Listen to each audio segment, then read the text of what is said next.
Hello, this is Yosef of 52Frames on a Monday morning. I've just made my coffee here and want to just go through a couple of photos from our album from week 46, Extreme Angle.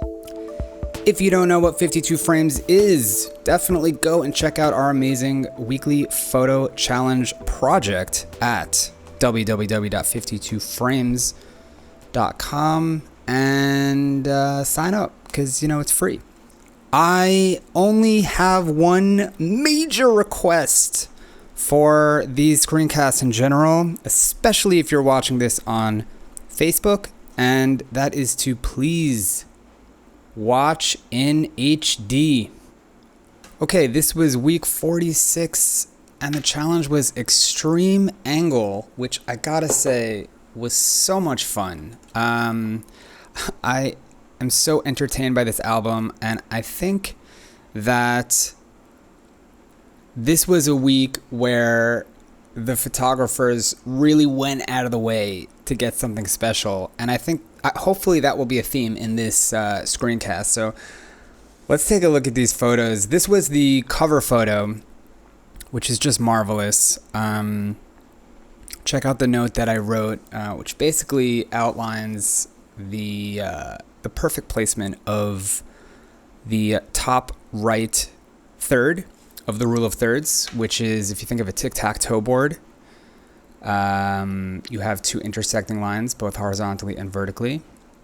So if you place your subject on one of those intersecting points, the subject will appear more attractive. And you can see this is right here in this top third area, and you have the focus and everything else is blurry and you have beautiful negative space.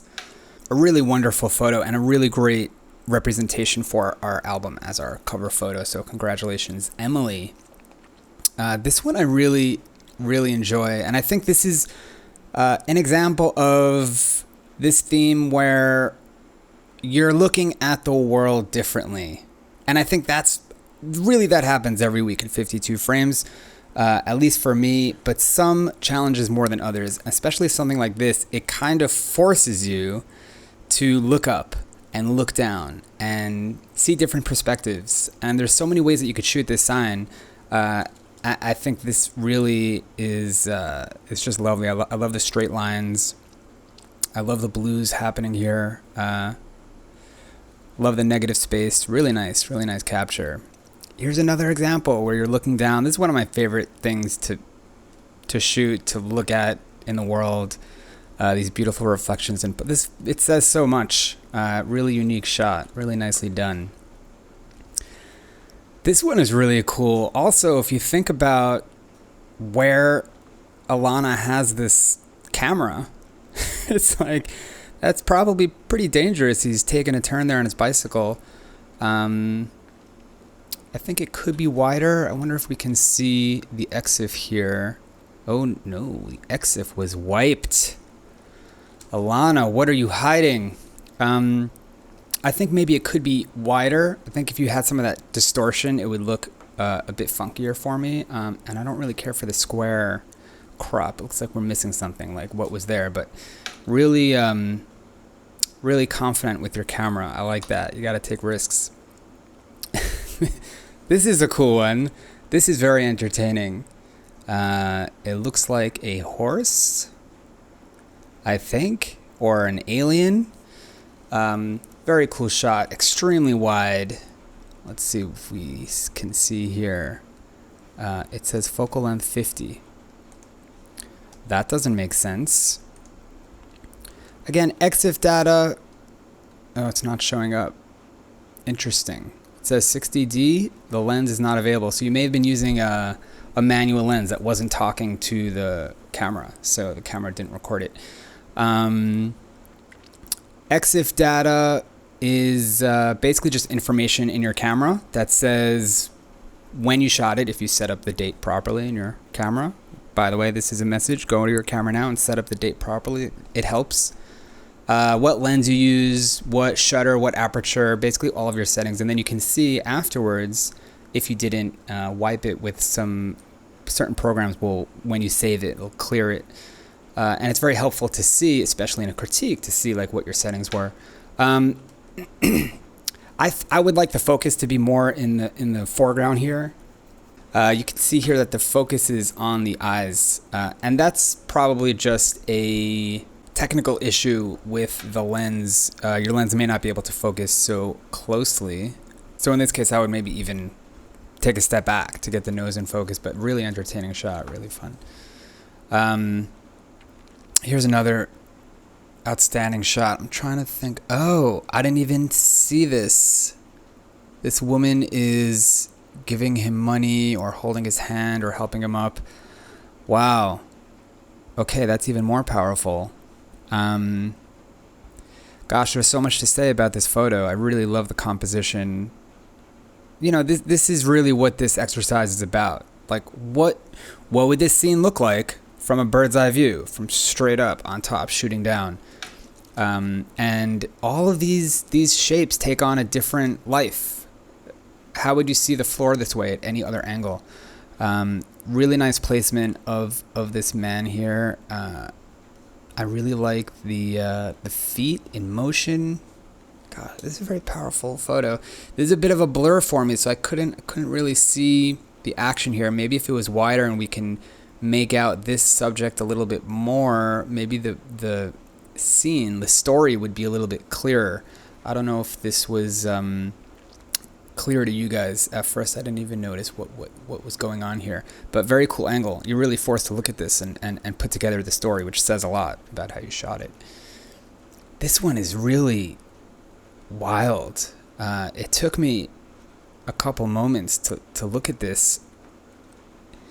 If this is not a composite, if you actually caught this somehow through a window reflection, it looks like a man in a hospital gown who has a very serious face. Very dramatic photo, and then it kind of looks like he's on the car.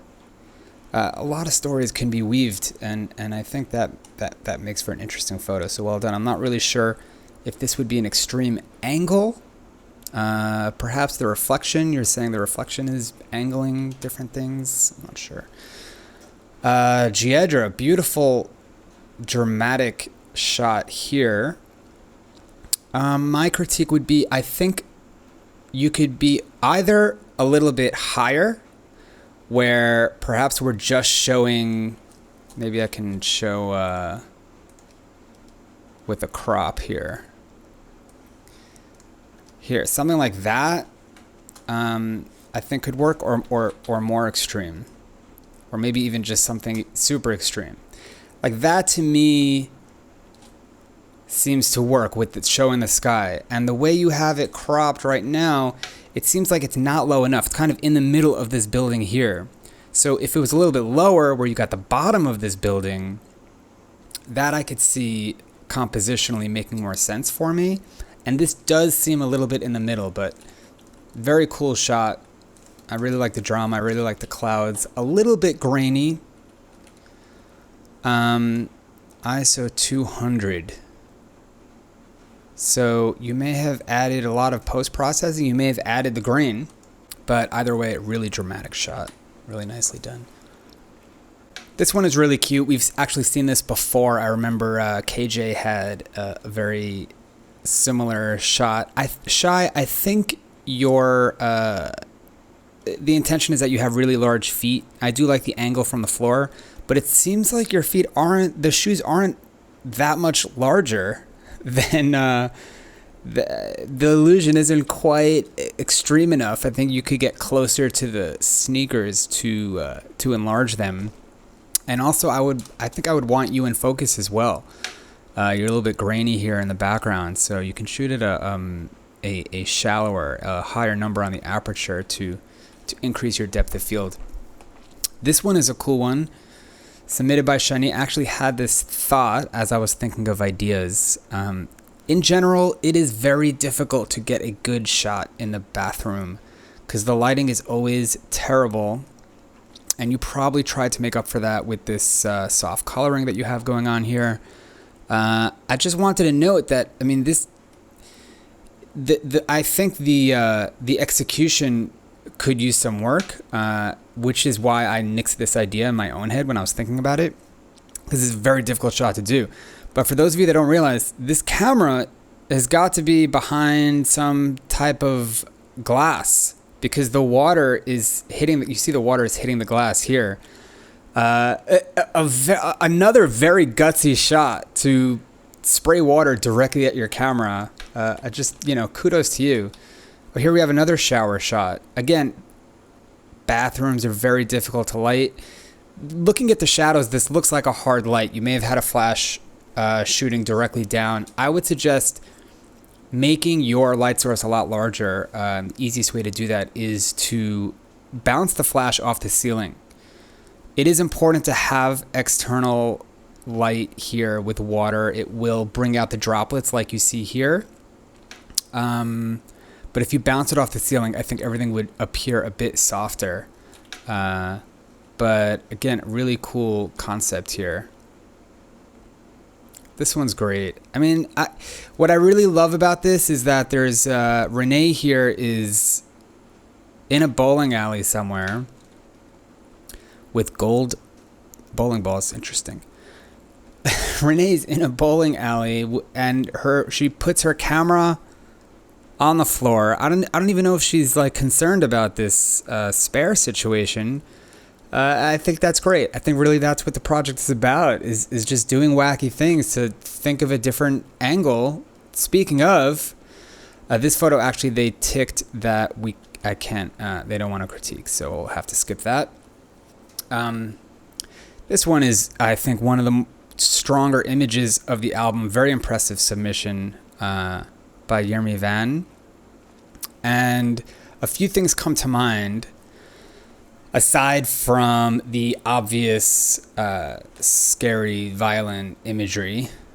And one is how he's lit. The subject is lit here on his right side, where you look around and you're not really seeing that light source. So that tells me that this was probably a composite, or he had a light over here and then took the light out and took another shot so that he can easily erase the light in post.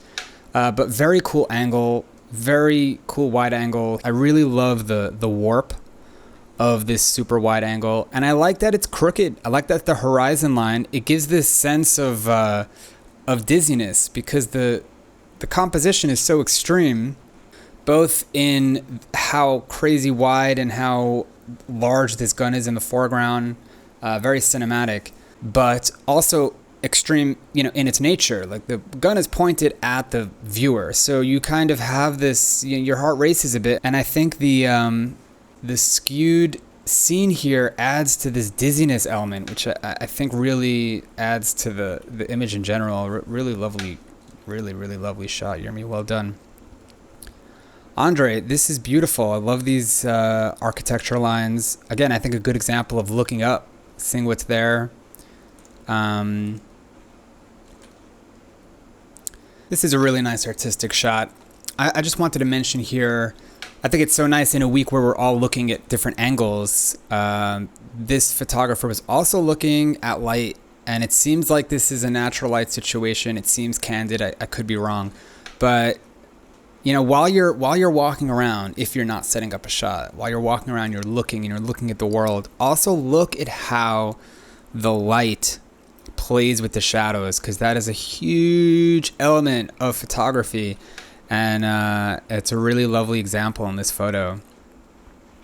This is a really funky shot as well. I really like this one. My only critique would be that the subject here, his feet are cut off. For me, when I shoot, I always try and not cut off a limb in a scene like this. So I think if you were shot a bit down or a bit further back, or you shot it a second earlier, you could only do so much at the instant that you're shooting, but to keep it in mind, to give your subject some breathing room. These subjects have nice amount of breathing room. I think it would come together if he was like right here, also in that lower left third, like we were talking about earlier. But a really cool, funky shot. I really like that one. This one I really liked a lot. Again, similar to the sign, you look up, you're just giving us bold colors, very simple composition, very easy to absorb from the viewer's point of view, and an interesting take on what would ordinarily be a normal straight column going up. And you really show like the effects of the wide angle. I like how you have the lines right out of the corners to create some nice leading lines. Very cool artsy shot. I like it. This is great. It seems like you found a good place to shoot and then you waited for people to come in. Very cool. You playing here with the light and the shadow. Really, really nice. I feel like I want to go to this place and play. It's looks like a great photographic playground there. Another great example of just thinking outside the box. I mean, this person put his camera in the dryer. I mean, that's excellent. And it's very unique, really using creativity. And that really is what this project is about. Think of different ways to take a shot, put your camera in precarious situations. Just better to have insurance before you do it. And really just be creative. Look at the world differently. Beautiful, beautiful album this week. Extreme Angle, week 46. As always, you can join us at 52frames.com to check out our weekly photo challenge project. This is Yosef. Until next time, happy shooting.